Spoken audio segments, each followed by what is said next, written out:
"Grandpa, stay still. Your hands will stay safe," muttered the junior sergeant as he pressed Leonard Brooks against the cold brick wall with his cane. Two comrades held him firmly by the elbows, as if they were restraining a dangerous criminal rather than an elderly, slender man in a faded overcoat. The empty square echoed with the footsteps of rare passers-by, yet none paused.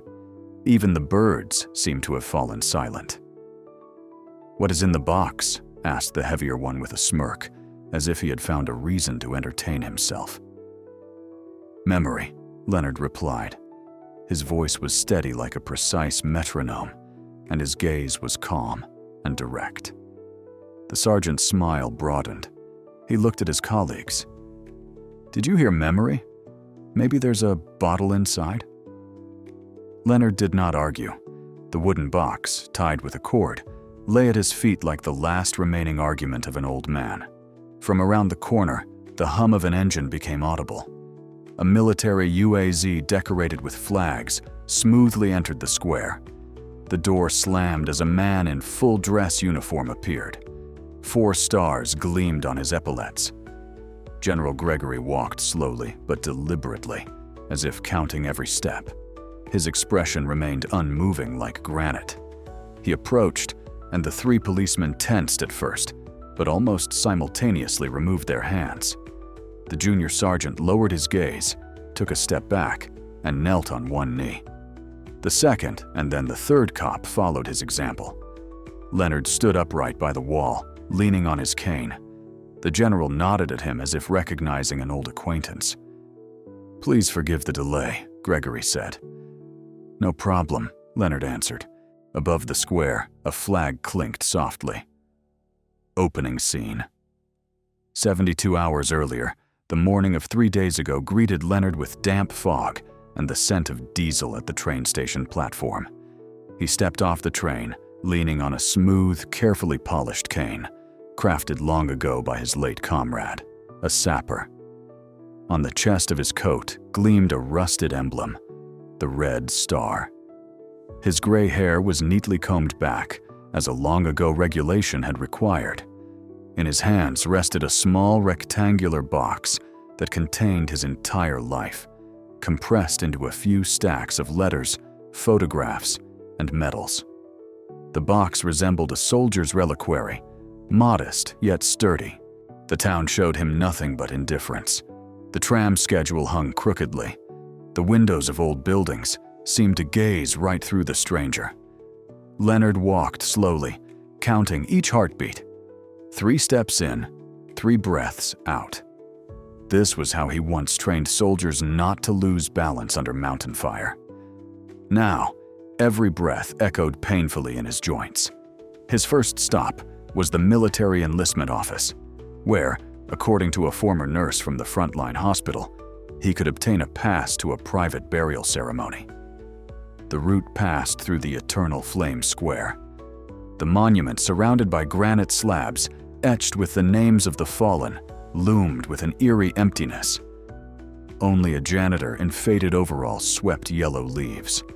A massive gray soldier statue stared into the distance, as if pondering whether something lay beyond the horizon. "Good day, Father," the janitor greeted with a slight bow. "Where are you headed?" "To the military office," Leonard replied gently. He noticed the young man spoke respectfully, yet there was no recognition in his eyes. The janitor had no idea who was standing before him. Within 10 minutes, he found himself in front of heavy metal doors belonging to the district military enlistment office. An old emblem on the plaque was chipped, and the letters had faded. Inside, a tall corridor carried the scent of dust and office ink. Behind the reception desk, a woman dressed in a stern jacket sat. A small brooch sparkled on her lapel. "Documents," she said plainly, without any emotion. Leonard placed his passport on the table. The woman flipped through its pages and then looked up. "Brooks Leonard Pavlovich, where have you arrived from?" "From the Kursk region," he replied. "Purpose of the visit is to honor a comrade in arms," he added, frowning slightly. "My son," he whispered. The secretary raised one eyebrow. Such an answer rarely sounded routine. She took out a guest list and checked. Your name is not on it. An official letter or an electronic request from the district is required. Leonard silently opened the box. On top lay the Order of the Red banner. He held out his palm beneath the medal. That changes nothing, the woman said softly but firmly. The list is closed. Instructions, he murmured quietly. A slight trembling appeared beneath his eyes, but his voice stayed steady. I understand. He retrieved his passport, closed the box, and headed toward the exit. Outside, the rain was already falling. Droplets slowly ran down the box's lid, like tears he could not allow himself to shed. Leonard crossed the street and sat on a bench by an abandoned fountain. His cane dropped beside him, while he clutched the box to his chest as if it were a small shield. Minutes passed by. Passers-by hurried along their way without asking questions. Yet one person approached. He was a young lieutenant serving on a contract basis. Fresh insignia adorned his jacket shoulders, and his face showed signs of nervousness. May I offer assistance? He asked quietly, eyeing the box and the gleaming medal. Thank you, son. Leonard raised his eyes. Help is only possible from one person. Can you tell me the way to the military cemetery? The lieutenant sat down nearby, dropping his side cap onto his knees. Today, no one was allowed in without a special pass. My friend tried to bring the mother of a fallen comrade. They refused her entry as well. How is that possible? Leonard lowered his gaze. We don't march for parades. We do it to honor memory. The lieutenant fell silent. His eyes moistened noticeably. He introduced himself as Andrei Vyaznikov. If you don't mind, I will escort you to the security checkpoint. At least we can try to talk. Leonard nodded. Let's go. The story continues. Write to us where you are watching from and subscribe to the channel. Along the way, Andrei shared how a week ago he had returned from a long mission in the North Caucasus, where he served in an engineering battalion. He spoke slowly, as if shy about his own ardor. Yet every word carried respect for his gray-haired companion. Leonard mostly listened silently, occasionally nodding briefly. Two men from different generations walked side by side, and the path seemed lighter. At the cemetery gates, they were met by a shield made of metal and glass. Behind a tall turnstile, a guard stood wearing a badge of a private company on his chest. Above the guardhouse, on the flagpole, a banner fluttered gently. The emblem of the brigade was supposed to guarantee some semblance of security for the ceremony. Pass? The guard asked sharply. Leonard showed his service ID. I am escorting a Special Forces veteran. This is a question for the command. The guard gave a quick glance at the lieutenant's shoulder boards, but kept his expression unchanged. Only according to the lists. It is an order from above. Leonard exhaled quietly. Connect me with the duty officer of the garrison. No communication provided, the guard replied coldly, stepping into the booth, as if checking whether the latch was properly locked. Go to the headquarters. File a request. The words lingered in the air like winter frost. Leonard thanked Andrew with his eyes for his effort, then turned and noticed the sprawling leaves along the roadside. Yellowed leaves rested on the lid of the box, forming a thin blanket. He picked one up, brought it to his face, and inhaled the sharp scent of autumn. The burden of memory weighed heavier than exhaustion. Do not give up, Andrew said quietly. I will try to bypass the command, but it will take time. Where can I find you? At the square near the Kolos Hotel. There is a bench by the fountain. I will be there until evening, Leonard replied. The lieutenant briefly pressed his hand to his cap, turned, and hurried along the fence to find the military commandant's office phone. By midday, the rain intensified. The Kolos Hotel was a dilapidated 3-story building with peeling paint on the facade. However, the cafeteria on the first floor was open and smelled of fresh porridge and coffee. Leonard settled by the window to watch the square. He ordered oatmeal and a glass of tea with lemon. The warm steam soothed his fingers. He placed the box on the table, slightly lifted the lid, and took out a yellowed photograph. A young cadet in an officer's uniform smiled, and just below, his son stood a bit shorter, still a child with a mischievous sparkle in his eyes. His son had died 5 years ago. They had informed him by telegram, brief and without any explanations. Today, the son was laid to rest with full honors as a hero, but the recognition had come far too late. "Forgive me," a soft female voice interrupted Leonard's thoughts. A woman, not very tall, around 40 years old, stood before him with warm eyes and a stern scarf tied under her chin. "May I sit down?" "Please do." He nodded toward the empty chair. "I am Olga. I work at the social center. I noticed you through the window. You look tired. Do you need help?" Leonard studied her face closely. There was no curiosity, only genuine concern. "Thank you, Olga. Assistance is possible only for those who can change the orders." She took a spoonful of porridge from her plate and quietly added, "Sometimes it is enough for someone to simply listen." He began to speak slowly. He talked about his son, about how the silence of military archives had destroyed hopes of discovering the truth. He mentioned the combat background, carefully omitting details, and uttered one name, Gregory. The name seemed to unsettle Olga. "You said Gregory. I was evacuated in 1974 from an Ossetian village. The 40th Regiment led us out of the encirclement. The company was commanded by Senior Lieutenant named Gregory. I volunteered as a nurse. Do you think this is the same person?"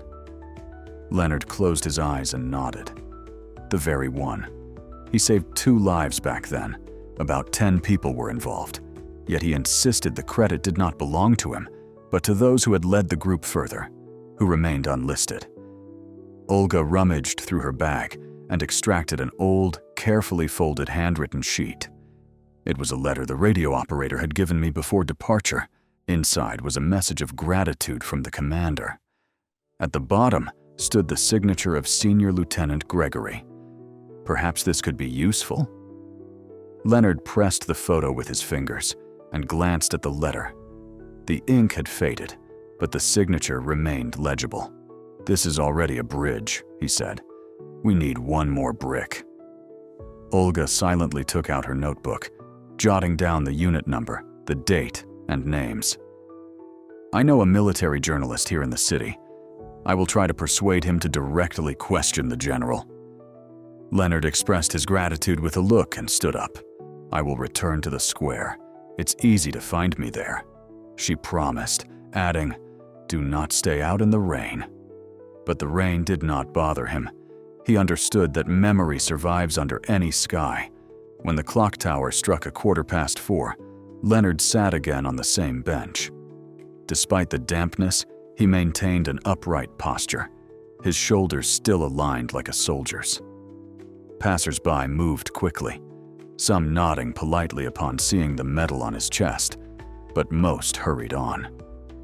The day was fading toward evening when Lieutenant Vyaznikov returned. His greatcoat was damp, and his face showed both fatigue and determination. The senior lieutenant of the commandant's office promised to assist, speaking quickly. However, confirming the status as a veteran of the special unit was possible only through the main headquarters archive. No responses would come before Monday. "The funeral is tomorrow," Leonard reminded quietly. Andrei dropped his gaze. "We have one chance," he said. "There is an evening reception of the governor, where General Gregory will be present. We can try to deliver the letter directly into his hands." Leonard lifted his gaze, a flicker of hope appearing for the first time. "Then we must prepare the letter. Will you help?" Vyaznikov nodded and pulled out an envelope from his inner pocket. In a small room of the Kolas Hotel, the air smelled of old linen and kerosene. The worn tiles near the wall flickered with a faint flame, warming the space. Andrei sat at a shaky table, carefully writing neat lines. The paper trembled, not because of the draft, but because each letter felt as heavy as a stone. Leonard stood by the window, staring at the empty street, as if an answer could come from there. "Write briefly," he whispered, "not about awards, but about life." Andre nodded in the cramped hotel room. The cola smelled of damp laundry and fading kerosene. An old electric heater crackled near the wall, as if holding back the chill. Andre sat at the unstable desk, smoothing a plain sheet of office paper. The fountain pen's ink flowed evenly, but his hand shook slightly. Every word seemed to carry the weight of fate. Leonard remained at the window, watching the wet road, where puddles danced with the reflections of lanterns. A group of late trolleybuses creaked as they parted at the street junction. He counted seconds in his mind, a habit formed by military discipline. "Write plainly," he said softly without turning around. "Do not ask. Remind them of duty." Andre sighed, erased the first draft, then began again. Leonard recently wrote once again to his comrade, Colonel General Gregory, and retired Lieutenant Colonel Brooks. Leonard Pavlovich. "Dear Ivan Nikitich, you taught us in the mountains never to abandon one another. Today I ask you not to forsake the memory of those who have fallen. Tomorrow we will bury my son Sergei along with our comrades. I am not on the guest list. The papers have lost my trace. But since you are alive, our company lives on as well. I ask for one thing only. Allow me to attend and speak my final words of thanks. With gratitude and hope, L. Obruskov." Leonard approached and read the letter standing silently, then nodded in approval. "Sign here on the right," said Andre, offering a pen. With a firm hand, the old man wrote his surname, the date, and the local hotel address.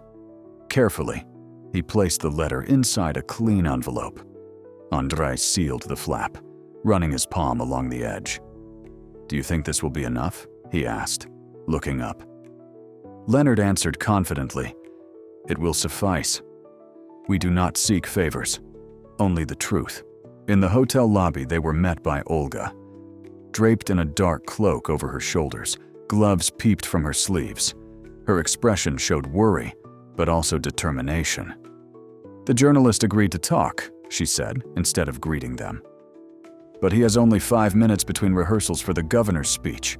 We must leave now if we want to make it." Andre hid the envelope inside the hem of his jacket. The three hurried outside where the rain had ceased, leaving a humid mist in the air. On the square, lanterns already glowed. The officer's house reflected white pillars in the night. Invitation lists stood by the entrance, alongside signs and guards under rain shelters. The crowd divided into two groups. Honored guests entered along the pathway under the canopy, while the others waited their turn. The sky darkened, as if before a long thunderstorm. "His name is Simon Zorin," Olga whispered quickly. A tall man wearing glasses held a notebook. Leonard leaned on his cane and stepped aside, allowing Andrew and Olga to get their bearings. The number of people kept increasing. Officials, officers, clergy members, nurses, cadets. Many gazed at the old man with curiosity, while others showed polite confusion. Andrew noticed a journalist near the column of names. The journalist was arguing with a young protocol department employee, pointing to the list. The gleam of his glasses reflected in the spotlight. The lieutenant approached decisively. "Comrade Zorin, a moment, please." The journalist turned around. His face showed tiredness and slight irritation. Yet upon seeing Andrew's epaulettes and serious expression, he frowned and gave a brief nod. "5 minutes. Speak," he said. Olga stepped forward. "Before you is Leonard Pavlovich Brooks, a Special Forces veteran. He was the commander of the unit that saved Gregory's company in 1982. Now he is forbidden from attending his son's funeral." Zorin looked away at Brooks. A brief silence cut through the air. "Prove it," he snapped. Andrew pulled out an envelope, a letter addressed personally to the general. Inside are facts and documents, but you may verify everything at the main headquarters archive. Zoran squinted, weighing the risk, then took the envelope, removed his glasses, and exhaled deeply. "All right," he whispered. "Today, after the reception, there is a press meeting. If your general comes out to the journalists, I will try to pass it on, but no promises." Bridges burned swiftly. Andrew nodded with gratitude. Leonard quietly said, "Thank you, son. Remember, we do not ask for rewards, but for eyes to see." Gregory smiled briefly. For the first time that evening, the governor's reception took place in the former Noble Assembly Hall. The room shone with crystal chandeliers. Portraits of pre-revolutionary local chiefs hung on the walls. Near the stage stood a live orchestra, performing a march from the mid-19th century. The guest of honor was the widow of a late ship captain, while the host methodically listed the achievements of the administrators. Among waiters, guests, and photographers, a journalist named Zoran moved discreetly. Zoran hurried in short bursts towards the spiral staircase, rumored to be the route by which General Gregory would descend. His heart beat like a metronome at a parade. Finally, the heavy doors opened, revealing the stately figure of the general amid trumpets. The halls fell silent, whispers beginning to spread. Gregory walked with measured steps, limping slightly on his left leg, the common weariness of a man who had seen far more than one wishes to. Columns of ladies parted respectfully. Officers raised their hands to their caps. Zoran caught the adjutant's eye and handed him an envelope, whispering, "Urgent, personal." Above all else. The adjutant was about to brush it off, but the journalist's determined gaze made him hesitate. He took the letter, folded it, and slipped it inside his briefcase. "I will deliver it," he muttered between clenched teeth. But will he really pass it on? Zoran did not know. As he headed for the exit, he spotted Olga standing in the hallway and shook his head, as if to say, "Don't hold your hopes high." But Olga reached out to him and softly said, "You have already done the hardest part. You gave a chance." Outside, the night was soaked with rain. Leonard stood on the steps. He could not enter. The guards would not let him through. Yet each drop falling on his coat felt lighter than the fiercest mountain storms he remembered. Andrew, silent at his side, removed his Chanel jacket and draped it over the veteran's shoulders. City lights shimmered in the puddles just like stars on a wet, black uniform. "We do not need to shine," Leonard said. "It is enough just to keep walking." Olga came closer and gently wrapped her arm around the old man's elbow. "We did everything we could. Now, all we can do is wait." That night, none of them found sleep. Leonard sat in the chair by the hotel room, his hand resting on a box. Memories pulled his thoughts backward. Faces of fighters, quiet endurance, the scent of gunpowder. He mentally returned to that battle where stones wounded cheeks and snow fell like ashes. He saw Gregory, still young, shielding a wounded comrade with his body, while his voice rang out sharply, "We will survive." Leonard had been carrying the radio operator then, a boy with a violin-like voice and eyes that shone like stars in a clear sky. They marched through the entire night until dawn bathed the peaks in pink light and gave hope that war could not dominate friendship. The next day, helicopters took them all away, including Gregory, critically wounded. The order for medals never arrived. The operation was classified, and the list of unknown soldiers was locked away to be destroyed. These images seared the mind. Leonard knew if tomorrow he did not make it to his son's grave, the past would erase their names for good. He whispered quietly, "Endure. Hold on. Believe."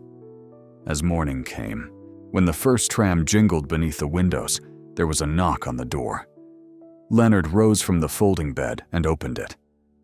On the doorstep was journalist Zoran, wearing a rumpled coat. In his hands was that same envelope, opened and resealed. The general read it, he whispered. He said he recognizes the handwriting, but he has a schedule. Tomorrow at 6 o'clock in the morning, he leaves for his duty station, then immediately to the cemetery. I overheard him order his assistant to find out where you were staying. A faint smile flickered across Leonard's face. Having taken the burdensome suitcase from Vera once more, he nodded. Thank you, son. So, we shall meet. Early morning painted the city in muted gray, as if it had been washed down to its scars. Leonard, Andrew, and Olga stepped toward the square. The box pressed against the old man's chest like a sacred scroll. They did not know if the General Ipchill would call, or come, or if everything would dissolve as if it had never happened. The clock struck 8 when the military commandant's car groaned to a halt by the curb. The same adjutant stepped out, saluted crisply, and said briefly, Lieutenant Colonel Brooks, you are ordered to be taken to the reserve headquarters of the ceremony. Leonard glanced at his companions. Andrew intended to follow, but the adjutant politely waved him off. Only the veteran. For the other guests, there is a bus at 10 o'clock. Leonard whispered to Andrew, Do not argue. War with Echo is an entirely different school. We shall meet. The car moved through the still empty streets. The adjutant remained silent, counting instructions in his mind, occasionally glancing at the wooden box, but refusing to ask questions. After about 20 minutes, they turned toward the military compound. Inside the single-story building made of red bricks, the air carried the scent of tea, road dust, and the quiet calm typical of a headquarters. Leonard was led into an office adorned with portraits of marshals on the walls. General Gregory stood by the window, watching the cadets practice the honor guard on the parade ground. He turned around, and for a moment, a childlike wonder flickered in his eyes, as if the past had stepped back into the room. He extended his hand, but instead of a handshake, he hugged Leonard tightly in a proper military embrace. Commander, I've been looking for you, Gregory said softly. Don't you dare disappear again. Leonard smiled quietly at the corners of his mouth. I wasn't the one who disappeared. I was dismissed. Gregory picked up a box and opened it. Metals gleamed faintly through the dim light. Resting on top was a photograph of their company. The general ran his finger over the faces, lingering on his younger self. So you're still alive, he muttered, then raised his eyes. Forgive me for not protecting you. Back then, you survived, Leonard replied. That was enough. An aide knocked on the door. 20 minutes until departure. The general handed the veteran the box. We'll go together. Today, they shall hear. As they stepped out of headquarters, the musicians on the parade ground stopped playing. Noticing the general accompanied by a silver-haired veteran, a cadet gave the command, and the young men brought their hands smartly to their caps. Leonard gave a slight bow, not as a hero but as a teacher greeting his students. In that moment, he realized the path to his son was open. The bus carrying Andrew and Olga departed precisely at 10 o'clock. Inside, the air smelled of damp Chanel perfume and recently polished seats. Outside the windows, autumn alleys drifted by, where yellow leaves swirled like slow signals in the wind, remnants of the past. Olga sat by the aisle, clutching an old letter from Gregory in her hands. Nearby, Andrew crossed his arms, contemplating what might happen if the cemetery gate closed once again. Do you really think the general will keep his promise? Olga asked quietly. I believe in military honor, Andrew replied. However, a trace of doubt slipped into his voice. Yet honor can be bound by the chains of commands. Sometimes it breaks those chains, sometimes it bends. Olga glanced out the window and noticed a group of schoolchildren carrying carnations toward the eternal flame. She smiled, but the smile was tinged with sadness, because she knew how fragile memory is. The bus arrived at the main entrance of the cemetery. Already there stood the honor guard units, officers from staff divisions, and the cadet school's choir. The sun finally broke through the clouds, casting a braid of light on the courtyard colonnade. Wreaths lay on tables beneath canopies. One ribbon boldly displayed the Ministry of Defense, while another came from grateful comrades. Olga noticed the emptiness between the lines. No names, no dates, as if history had peeled away from memory. Along the fence stretched a line of patrolling police officers. Their gear was standard: jackets with reflective stripes, batons, radios. They looked like identical machine parts. Among them was the junior sergeant who had pressed Leonard against the wall that morning. Seeing Andrew, he averted his gaze, apparently ashamed of his harshness earlier, though his eyes mirrored the smoky gray sky without silence. Andrew approached the officer and stopped. "Sergeant," he began quietly, "do you remember the old man?" The sergeant shifted his shoulder, as if trying to shake off some invisible dust. The order was clear: no outsiders were allowed. "Orders often change," Leonard responded calmly. "A true command begins with conscience." The policeman opened his mouth to argue, but the garrison service captain appeared beside them, nodded at Leonard, and told the sergeant to stop the quarrel. The sergeant lowered his gaze and stepped aside. Olga and Leonard walked down the alley, where faces of relatives of the fallen flickered among slogans and flags. Some wept quietly, others held themselves with fierce restraint. Near the makeshift stage, officials in stern overcoats stood alongside veteran groups wearing heavy medals on their lapels. The orchestra began playing a mournful march. The gleam of cadet rifle sights caught the light as rifles were raised to shoulders. The farewell ceremony had started. Leonard searched for the guard commander with his eyes and signaled him. Recognizing the lieutenant, the commander led them to the relatives section. Olga held a letter like a torch in her hand. She watched as General Gregory and Leonard stepped out of the commandant's vehicle and moved toward the stage. The crowd parted like waves before them. People recognized the general's insignia and the veterans' white hair, though they didn't know their names. Silence deepened. Gregory halted, noticed Leonard and Olga, and nodded. Then he invited Leonard to ascend a small platform in front of the altar. The priest in episcopal robes quietly intoned a prayer. The sunlight caught the lamp, casting a golden glow on Brooks's staff. At the adjutant's signal, the announcer declared, "General Colonel Gregory will now speak." The general stepped forward, but before speaking, he gestured towards Leonard. "Before you stands the man because of whom I am alive, along with 50 soldiers. His name never echoed in orders. Today, it must be heard." The crowd under the open sky held their breath. Olga felt her eyes moisten. Andrew stood at attention. The general's words resonated with every scar worn on the heart. Reporters at the barrier raised their cameras in unison. Simon Zorin was already recording every single word, feeling the weight of responsibility pressing down like a cap. "Retired Lieutenant Colonel Leonard Pavlovich Brooks," the general continued. On the 9th of February 1982, led his company out of an encirclement in the Blackstone Gorge. The enemy fire was so thick that at times it was impossible to hear one's own thoughts. He carried the radio operator on his back, covering the retreat. His report was lost in the archives. That was a mistake. Today, we correct it. Turning to Leonard, the general took a step back as if surrendering the stage to the veteran. But Leonard touched his elbow, shook his head, and whispered, "The names of those who perished matter more than mine." The general agreed with a glance. Then the announcer, reading from a sheet brought by the aide, began reciting the names of the fallen.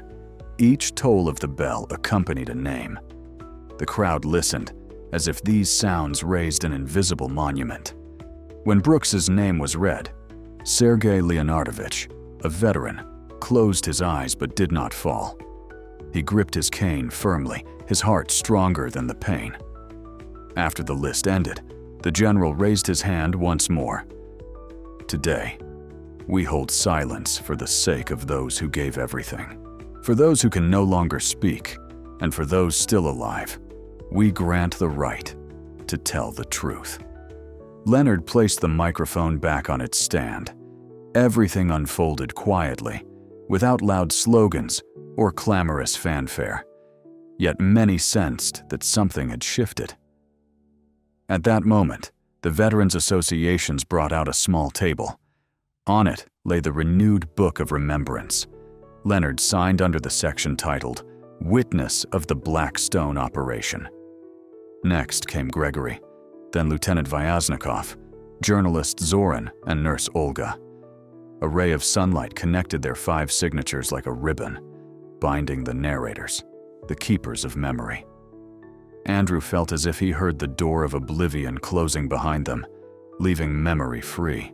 After the ceremony, while the choir sang, Quiet and Eternal Memory, many approached Leonard. Some shook his hand, others bowed, some remained silent. The police junior sergeant, the very same, was the last to come forward. He removed his cap, lowered his eyes, and spoke quietly. "Forgive me, Grandpa, I did not know." Leonard replied calmly, "You were just carrying out orders. But remember, discipline without heart is an empty uniform. Let your heart now guide you when orders are blind." The sergeant nodded and placed his bravery patch into the veteran's hand. "I cannot deserve it unless I learn to see people." Leonard hid the patch in his coat pocket. Bravery is admitting a mistake before it is too late. Olga watched this moment, her eyes reflecting a cloudless sky. Andrew stood nearby, sensing that a simple, "I'm sorry," might be one of the hardest medals to bear. As the guests began to leave, the general approached Leonard. The journey back home was long. "I suggest placing you in the Veterans Hospital. It is peaceful there, with care and a museum where we can preserve your story." Leonard shook his head. "I will come, but later. My son wished to rest in the village of Berezova. We must honor his will." Gregory took off his cap, held it in his hands, and said, "Then after the memorial service, I will send a company of cadets with you. The road is far, and you will need help." The veteran was surprised. "Why expend the cadets' strength?" he asked. The general replied, "Let them witness it themselves. The testimony matters more than a lesson on the drill ground."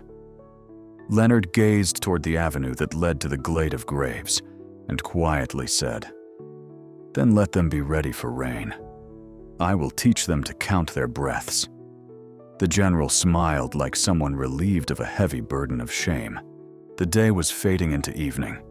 In the distance, on the western edge of the cemetery, a black horizon was already flashing with a crimson sunset. The veteran stood up, took his cane off his arm, and approached a marble slab. The name of his son was carved upon it. He took a photograph from a box and placed it beneath a crystal candle holder. His hands did not tremble. The wisdom of experience steadied them. "Rest in peace, soldier," he said, without any excess solemnity. "Now, you will not be forgotten." Leaning on his cane, he lowered his gaze. Suddenly, a gentle breeze lifted a leaf, the very maple leaf he had taken off that morning. The leaf drifted down and settled on the stone like a delicate palm. Leonard stepped back and saw a police sergeant placing a second maple leaf alongside the first. The 2 leaves lay crosswise, like clock hands frozen in time. They had come together, marking the moment of remembrance. Night fell over the city quietly, yet for Leonard it was different. It was the 40th hour of the night, metallic and smelling of mountain gunpowder. He sat at the table in the room where veterans were temporarily housed after the ceremony, recording every name spoken during the day in a small notebook. His fingers gripped the pencil tightly, but his heart was far away, in the Blackstone Gorge, where even after 40 years since the war, The sounds of gunfire still echoed if one closed their eyes. Back in February of 1982, the mountains were dark and silent, while the snow was stained red from medical bags soaked in sweat. The company led by Senior Lieutenant Gregory was tasked with seizing the mountain pass and holding it until the battalion arrived, but intelligence had been wrong. The pass was already overrun by a group of militants, more than twice their number. The shooting began at dawn, while the ice still cracked on the rocks, signaling a trap. Leonard, then a captain of a special reconnaissance unit, was ordered to break through a corridor and lead the company down. He and his 5 men moved along a narrow ledge on the cliff, where even mountain goats tread cautiously. The wind stole their breath. Not a single soldier spoke, conserving air. They understood that one unnecessary word could become an echo inviting death. By midday, they reached their destination. Smoke lay in the gorge. Enemy signal flares rose like wasp nests. In that pit of snow, Gregory's company was still firing. The radio operator was wounded, equipment destroyed, and ammunition running low. Somewhere nearby, a young corporal groaned, calling out for his mother, but his voice was drowned by the chaos around. The command was given. Leonard signaled with his hand to move silently. They descended in a winding path. The first to be eliminated were the snipers hidden behind crevices. Then a grenade covered the machine gun nest. However, the enemies were numerous. It was necessary to fire and advance like a ghost, cloaked in a white camouflage suit. For a moment, he spotted Gregory. Pressed against a rock, Gregory was issuing orders while pressing the radio against a cracked helmet. His face was red from frostbite and blood. "Radio silence," he shouted, but the words were barely audible. Leonard reached out to him and shouted over the noise, "Hold on, Ivan!"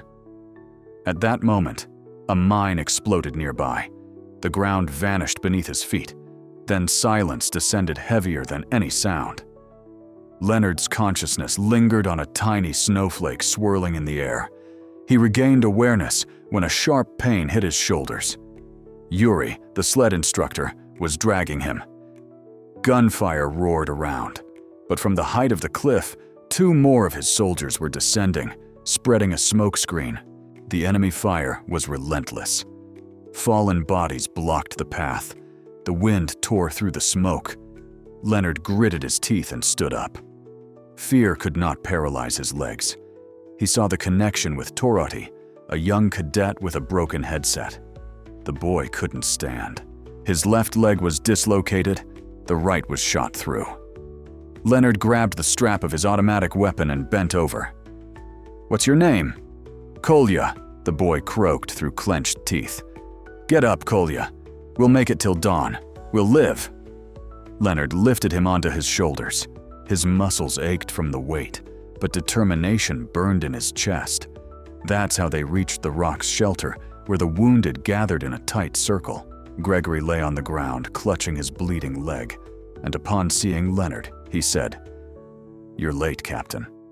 Leonard replied, "Right on time. We are still breathing." At 3 o'clock in the afternoon, a fierce barrage began. The enemy knew this.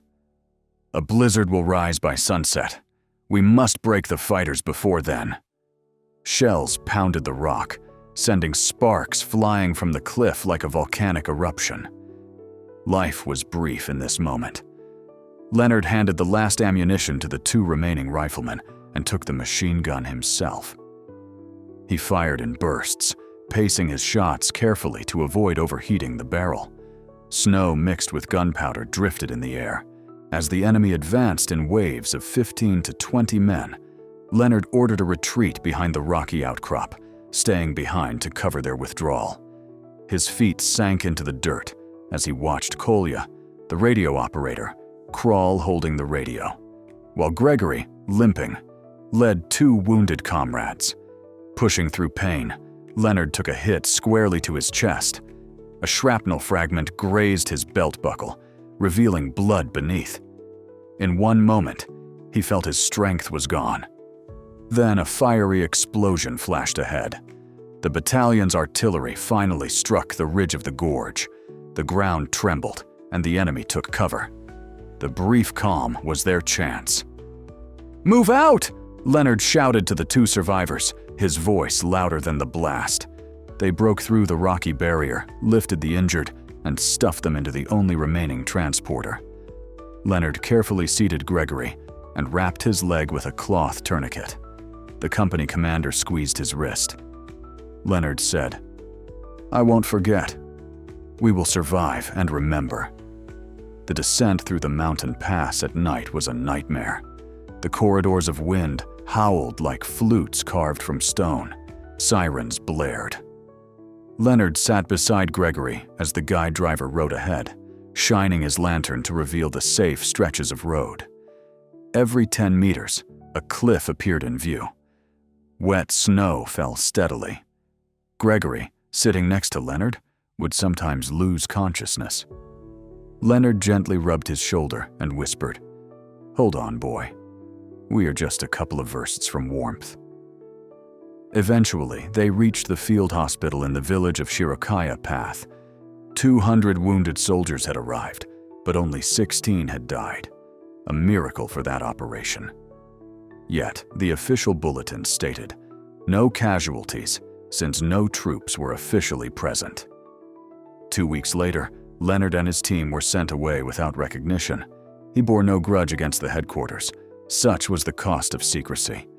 Still, he vowed to remind the survivors that memory is the only stone no order can chip away. The distant hum of engines brought Leonard back to the room. He finished writing the last name and set the pencil down. On the table lay a notebook filled with 400 wounded pages. It now contained the list of every person he remembered. This was a private book of remembrance. Rising, he walked to the window. Beneath a yellow street lamp, a cadet named Dnell was recording the surnames of nighttime visitors in a journal. An old man opened the small window and softly called, "Son."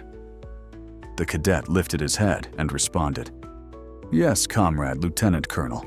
I will tell the duty officer to put on the kettle by 4 o'clock. There will be a talk." The window closed quietly. Outside, the wind danced over the glass, sketching delicate patterns. Leonard settled into the chair, clasped the box in his arms, and for the first time that long day, finally drifted to sleep. In his dream, he walked once more along the mountain path, but this time the clouds were bright and the snow was pure. His son walked beside him, sharing stories about how the birch trees grow in Berezovho. The awakening was sudden, as if someone had struck a bell. A knock echoed from behind the door. Leonard opened his eyes. The clock showed exactly 4 o'clock. He rose carefully and opened the door. In the corridor stood the duty captain of the medical service, holding a tray with a teapot, 2 faceted glasses, and a bowl of bagels. "I could not refuse your request," the captain smiled. "You have dedicated so many years to the army. We owe it to you, at least to offer some warmth." Leonard thanked him and arranged the glasses. They both sat down. Stirring the sugar, the captain asked, "Is it true that today the general canceled some of the ceremonial speeches because of your speech?" "Speeches are just noise," Leonard replied. "What matters is that at least one heart hears." The captain blushed. "Hearts heard indeed. My father called me. He was watching the broadcast. He said he cried when he saw your cane." "Then our lives were not in vain," Leonard said quietly, raising his glass. The tea smelled of linden flowers. Steam rose like warm smoke of peace. The duty officer asked again why Leonard always spoke about memory as if it were a weapon. "Because it is sharp," Leonard answered, "and cuts oblivion to the root. Whoever remembers lives twice, once for themselves and once for those who are gone." The captain nodded, gazing into the tea as if it were a mirror. That night, they talked until dawn. Naval recorded in the logbook that an old officer and a medical captain discussed a long life. Perhaps it was the quietest, yet the most powerful speech of the day. When the first rays of the sun gilded the hospital roof, Leonard felt the pain in his shoulder ease, as if memory had filled his heart instead of suffering. He knew. Ahead lay the road to Berezovsky, a land where a son would find peace, and cadets would learn to measure their breath beneath the rain. He closed the notebook and placed it in the box. Outside, early starlings were chirping. Their voices were simple, pure, and uncoordinated. Within those sounds was all the music of the world, the kind no marshal could ever compose. Sitting by the window, Leonard smiled at the new day. Before leaving the room, he pinned a new courage patch onto Klatskan, the one given to him by a police sergeant. The emblem was plain, yet its meaning was profound. Life moves on not because of awards, but because of the lessons learned. He paused at the doorway, looking around the room where glasses still steamed on the table. The tea was cooling, but the warmth of the conversation lingered. "Thank you for the night," he said, as if speaking to someone unseen. "Thank you for the memory." A day after the ceremony, 2 buses filled with cadets from the engineering academy arrived at the hospital gates. Their uniforms were brand new, boots polished, but their eyes revealed unease. Ahead was a journey without fanfare and an unfamiliar mission. The platoon commander, Sergeant Severa, solid and stocky like a sturdy oak, assembled his men and reported to General Gregory about their readiness to escort the veteran to the village of Berezovsky, located 200 versts from the city. Gregory took the floor. "This is not a display event. You are going to witness how memory exists where there are no orchestras. Your task is to assist Lieutenant Colonel Brooks in delivering the remains of the son and arranging the grave. That is all. No photos, no coverage, just work and heart." The cadets responded in unison. Present. Leonard approached the line. He walked slowly but steadily, just like on the parade ground many years ago. He looked carefully at each one and said quietly, "Everyone who cannot count breaths while climbing is advised to learn. The Berezovsky hills are steep. Step inhale 3 steps, exhale. Legs and throat depend on this." And he also lifted the box. "This is not a burden, but history. It is your responsibility not to drop it." Sergeant Severo extended his hands. "Allow me to help, Comrade Lieutenant Colonel. Too late, son, I am used to carrying it myself. But support me on the bumps." The column started moving. Autumn fields alternated with small forests. The road was broken. Tractors had left deep ruts. Clouds promised rain, and sometimes the windshield was splashed with mud from under the wheels. The cadets sat in the back seats, softly humming marching songs of the 1940s, slow without shouting. The bus smelled of wet Chanel crumpled paper and thermos tea. At the stop in a roadside grove, the cadets lit a fire. Leonard sat on a stump, holding the box on his knees. One of the cadets, a tall guy with eyes like a steppe falcon, handed him a mug. "What is your name?" asked Leonard. Igor replied. "How old are you, Igor?" 20. At 20, I was already a senior scout." "Look." The veteran nodded at the fire. "The fire is like the heart. If it burns evenly, it will warm the unit. If it flares without reason, it will raise smoke. The enemy will come." Igor nodded seriously, as if he had written these rules in a manual. In the evening, they reached the Svienka River. The bridge was old and wooden. The planks were worn through. Sergeant Severov ordered the column to move out and inspect the decking. The trainees proceeded in a line, tapping the planks with their boots. Leonard, leaning on his cane, waited by the riverbank. He noticed that one of the beams beneath the bridge's side was loose. The nails had rusted away. He called Sergeant Severov over and pointed out, "Tomorrow, an ambulance could cross here and break down. Who will be responsible?" Severov wanted to curse, but held his tongue. "We will fix it." They had the tools. Under the beam's shadow in the headlights, they brought out a crowbar, boards, and nails. While the trainees reinforced the bridge, Leonard stood beneath a crooked willow tree, recalling how in the mountains, during one night, they built a crossing from 6 logs and saved the unit. He shared the story with Igor straightforwardly, as practical advice. The trainees listened and worked faster, as if time itself had given them strength. The next morning, fog settled on the fields like dense cotton.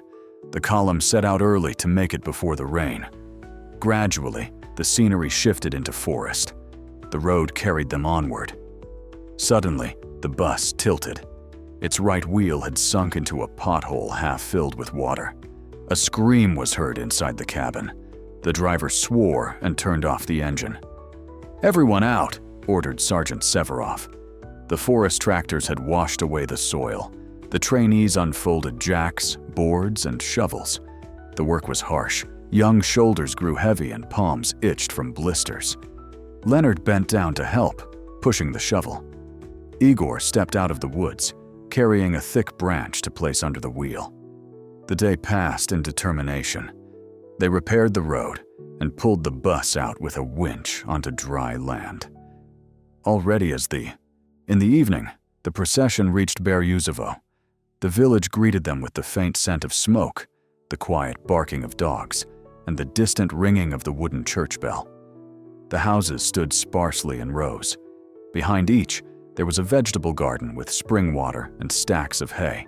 Above the roof of the local community center, a small victory flag fluttered, a sign that the memory of heroic efforts remained alive here. The village elder, a gray-haired man dressed in a leather jacket and a padded vest, stepped forward to meet them. "Lieutenant Colonel Brooks?" he asked, bowing respectfully. "Yes," Leonard replied. "I have brought my son home." The elder sighed deeply. "We prepared a place near the monument to the soldiers from all wars. We will lay him there." Leonard nodded and walked along the street where the fences had recently been painted. Some gates bore rusty house numbers written in white paint. The windows opened, and the villagers peeked out, whispering about the cadets, saying, "It is rare to see marching youth around here."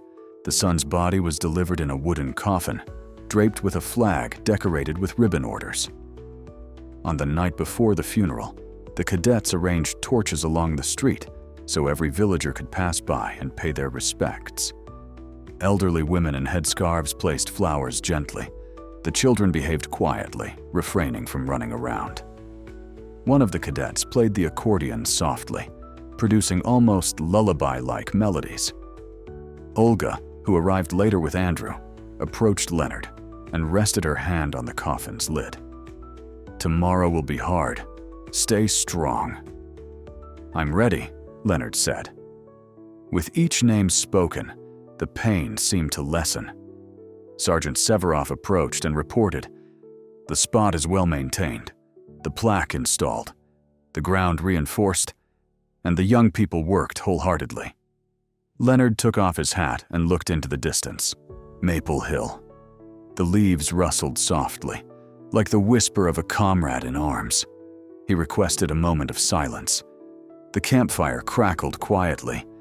Cadets, villagers, even a dog trotting into the yard, all fell still. In the quiet, the sound of a leaf dropping to the ground could be heard. "Thank you," the veteran whispered. At night, a gentle rain traced patterns on the windows of the club where the cadets were staying. Andrew stood watch by the porch. Olga was preparing thick stew in a pot. Leonard sat inside, resting his hand on a box placed next to the coffin. He spoke softly, almost inaudibly, as if telling his son about every day he had lived without him. Sometimes he closed his eyes, and it seemed like two souls were having a wordless conversation. Dawn, rain, poem, the scent of wet earth. Far away, a rooster crowed, its call tender and signaling the start of a new chapter. Leonard rose, embraced the box, and stepped outside. Mist lay low across the valley, hiding burial mounds. He inhaled the moist air and understood. Memory is not a shadow of the past, but the breath of ancestors. He whispered, "Soon we will meet, son." The path to the cemetery became clearer, as if those words had kindled a trail of light. At this moment, the sergeant with his soldiers checked their sapper shovels and crowbars, ensuring the earth would be laid evenly. There would be no orchestra. A shovel and prayer were all that was needed for truth. The day blossomed with the gentle glow of candles, casting thin shadows along the village streets. The cadets formed a maple-like formation near the club, 2 ranks in the center, the coffin with the body of Sergei Brooks. The veteran stood at the head of the coffin. Leaning on his cane, with the ensign nearby, Brooks held a folded banner embroidered with golden thread. The residents of Berezovo, dressed in dark clothing, filled the roadside, clutching simple wildflowers in their hands. The church bell rang, and the procession began to move forward. The first steps were heavy. The damp earth stuck stubbornly to their boots. The wind stirred the edges of the flag as if trying to shelter someone departing for the last time. Olga walked just behind Leonard, ready to support him should his strength falter. Yet the veteran's steps stayed steady, just like when he climbed mountains 40 years ago. His footsteps kept a quiet rhythm. Inhale and exhale. 1, 2, 3 steps at a time. Inhale once more. At the outskirts of the village, a path led toward the memorial. The ensign gave a signal. The cadets lowered their shovels to the ground and stood upright. They ascended the 300 meters to the hilltop slowly, allowing each of them to absorb the gravity of the moment. The silence was cut only by the creaking wheels of a rusty cart carrying wreaths. In the distance, the monument came into view. A tombstone made of gray granite standing beside a small obelisk adorned with a star. This site had been chosen in advance by the village elder. The graves faced a wide field where flax bloomed in spring. The soil was soft, but stones hid beneath the turf. The cadets formed a semicircle. At the ensign's command, 2 sappers removed the top layer of earth. The shovels sank soundlessly into the ground. Leonard watched with reflections of the young faces in his eyes. Those who did not know war, yet already understood duty. Finally, the grave was prepared. The cadets carefully lifted the cover to reveal Sergei's face. Calm as if in sleep, liberated from all suffering, the veteran bent down and touched the cold forehead, and he quietly said, "I have come.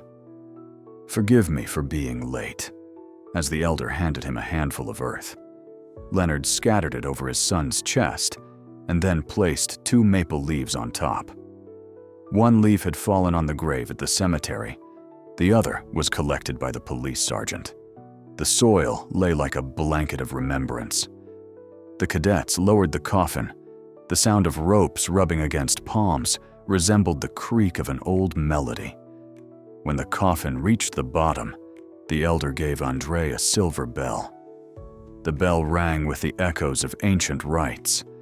The lieutenant rang it 3 times, once for courage, twice for love, thrice for eternity. The earth shifted along the edge, covering the past with silence and opening a knife to quietness. The cadets took turns throwing shovelfuls of dirt. After each swing, a veteran counted silently. 1 name from that company, 1 breath. When the grave was filled, a cross was adorned with maple branches. Leonard's box, now empty, rested on the stone. He opened it, took out a notebook, and placed it at the foot of the grave. "Let these words remain where peace resides." Olga lifted her cane and set it beside the grave. Gregory, arriving later in a field UAZ, caught the end of the burial. He walked without entourage, only an adjutant 10 steps behind.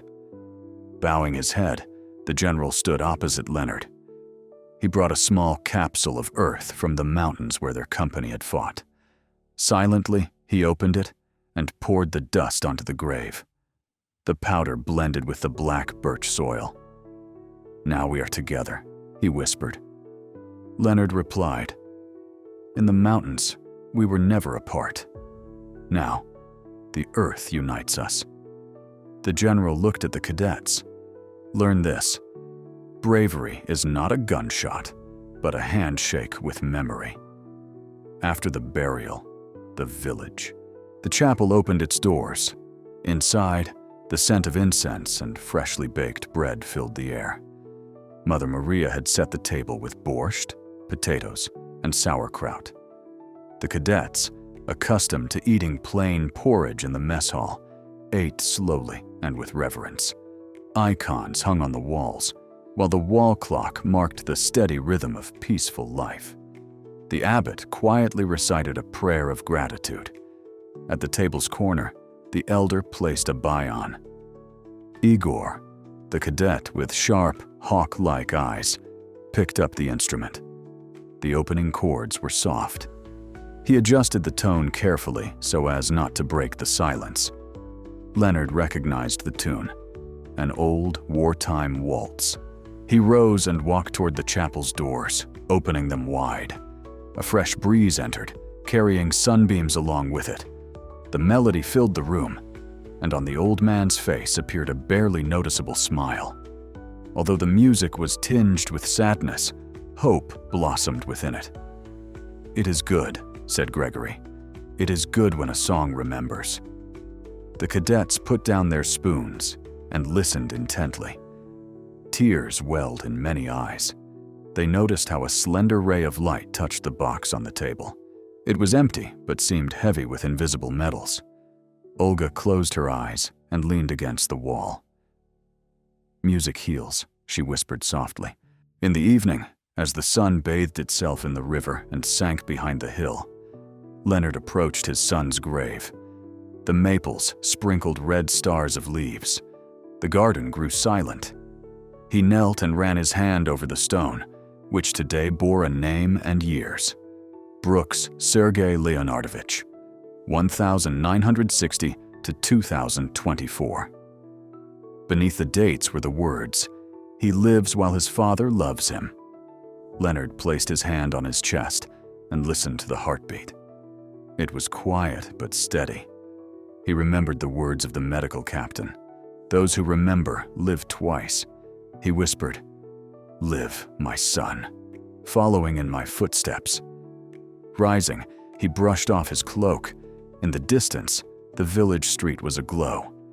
Torches left by the cadets lit the way to the club. He walked back confidently. The road now seemed shorter because there was no longer a need to abandon memory. At the club's doorstep, he was greeted by Andrew and Igor. The lieutenant handed over a small notebook. "Comrade Lieutenant Colonel, I have recorded our journey and would like to place the entry in your memory book." Leonard took the notebook, reading a few lines. "We learned from the Lieutenant Colonel how to bear the rain. 1 step, inhale. 3 steps, exhale." That was how his son walked as a boy. That was how he himself walked. Now, that is how we proceed. A smile crossed his face. "Thank you. Tomorrow I will go home while you return to the academy and tell them that hardship is not the enemy if the heart is strong." Igor nodded. Gregory arrived later holding a package. "The order is signed. Your pension has been reinstated and the Medal of Courage awarded." Leonard looked at the package, then at the general. "It is late to honor stones, but let it be a symbol for the grandchildren." The general extended his hand. Their palms met, and in that handshake were years, mountains, snow, and blood. Gregory said, "Tomorrow you will be escorted to the station. The train leaves at 5 o'clock in the morning. I'll come later after reporting to the minister about correcting the archives." "Tell the minister," Leonard replied. "As long as someone remembers, we remain alive." The night was calm. Outside the club's windows, the campfire flickered. Cadets took turns standing honor guard at the grave until dawn. They did not complain about the cold. Every moment offered a lesson absent from any textbook. Deep within, At the edge of each mind, a feeling emerged.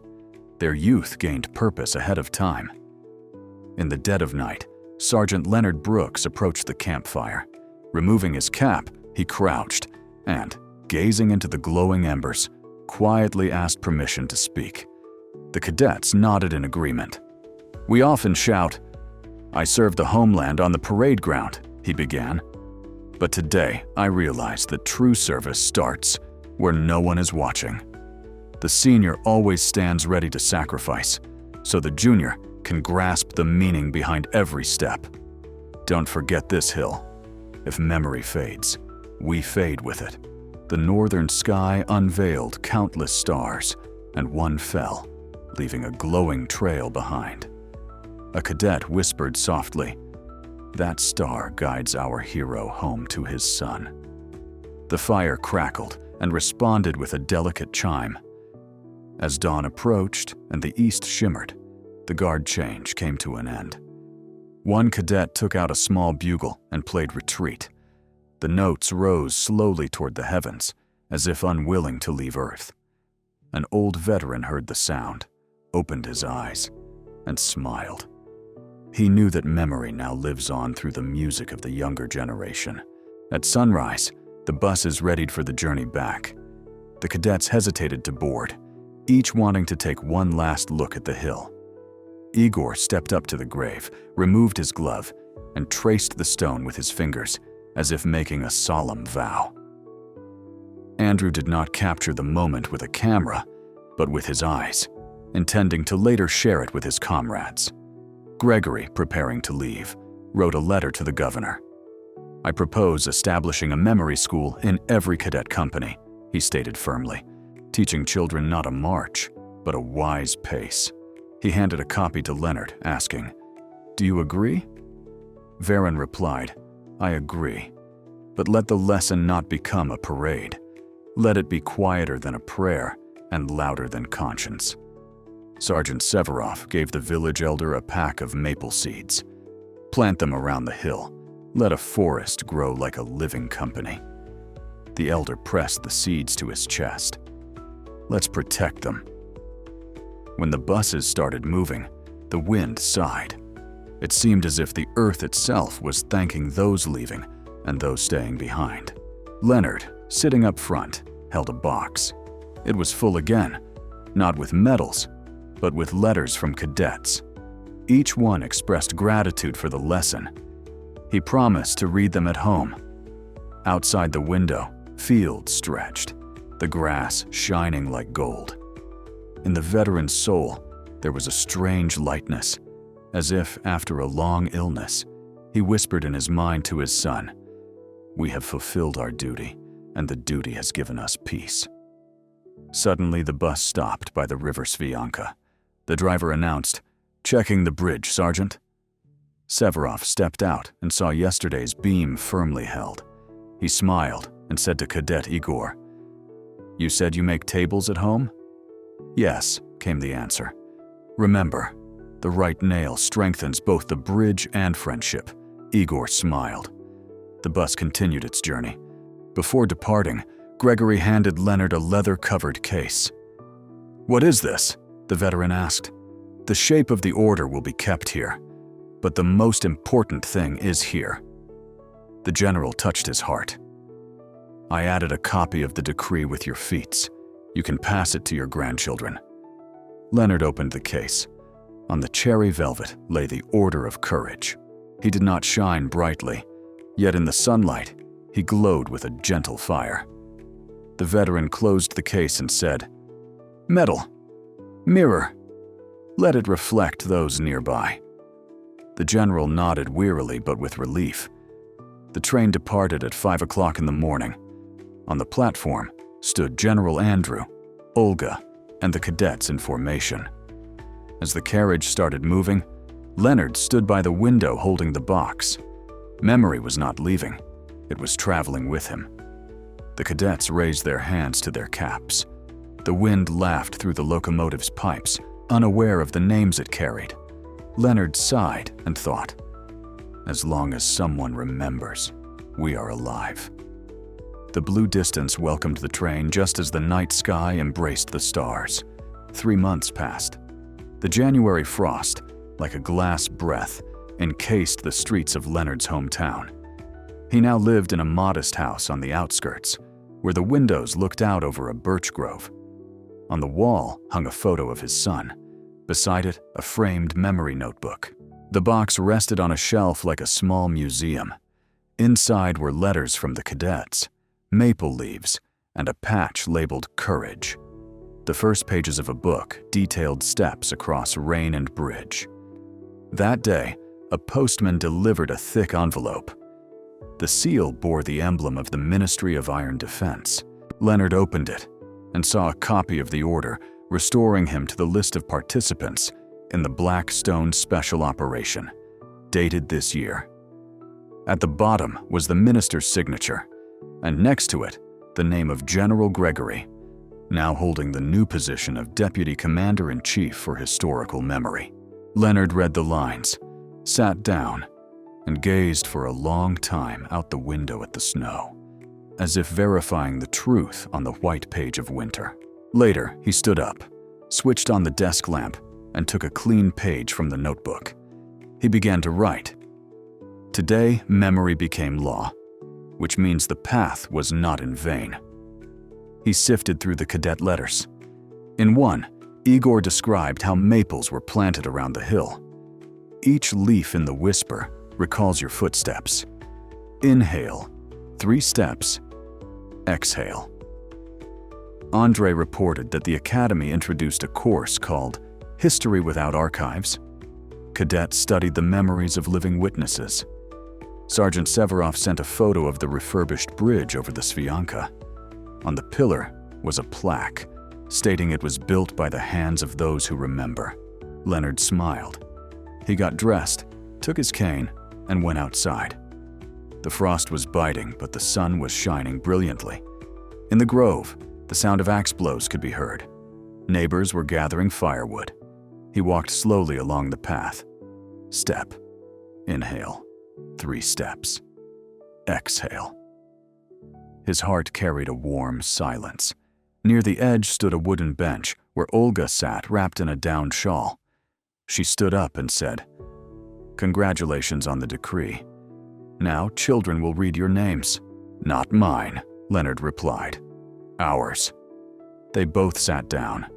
From deep within the grove, 3 boys with sleds appeared.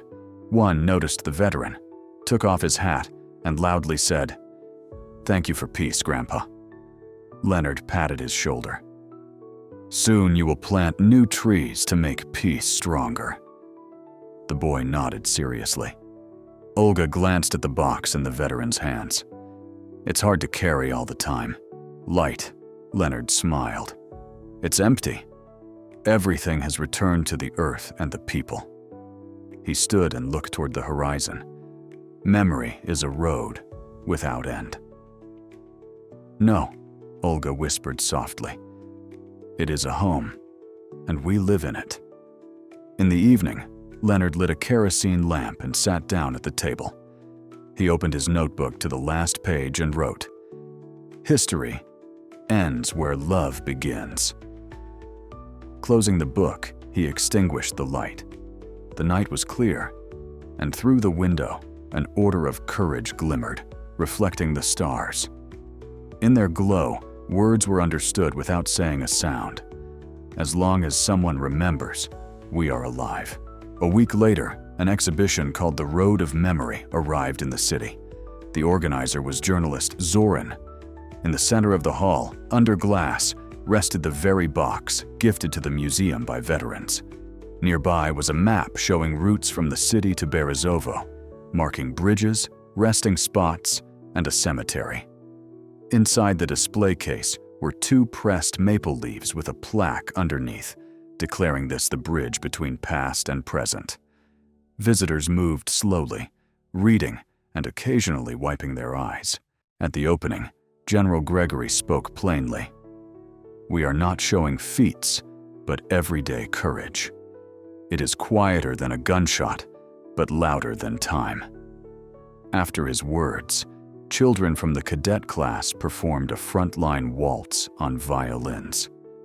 Silence fell over the hall, where one could hear the heartbeat of everyone holding on to memory. Leonard sat in the front row. Not fond of loud speeches, he listened carefully that day. When the music faded, he stood and said, "I am merely a soldier who stepped forward when it mattered. The most important thing is not me. The main thing is for your steps to be braver." The applause was soft, yet long. After the ceremony, the same police sergeant approached him, now adorned with new insignia on his collar. He extended his hand and said simply, "I have enlisted in the cadets." He was a mentor. "I will teach by truly seeing the person." Leonard expressed his gratitude with a firm handshake. "I accept. Tell the guys, step, breathe in, take 3 steps, breathe out." The sergeant smiled as if he had been awarded a medal. Spring arrived swiftly. In Berezovo, the maples were already showing their first buds. Cadet Igor sent a photograph. The hill was already turning green, while small saplings were growing all around. On the back of the picture was written, "We live twice." Leonard pinned the photo on the wall next to his son's photograph. One day in April, a bus stopped near his house with the cadets on board. They stepped out in formation, each holding fragile rowan saplings. "What kind of landing is this?" The veteran smiled. Warrant Officer Severov reported, "We have arrived to create a memorial alley by the school. You will be the first to plant a tree." Leonard took a sapling and dug a hole near the schoolyard. The soil was crumbly, like freshly baked bread. He lowered the roots, covered them with earth, and pressed the ground firmly. "Grow," he said, realizing that now the memory would grow upward.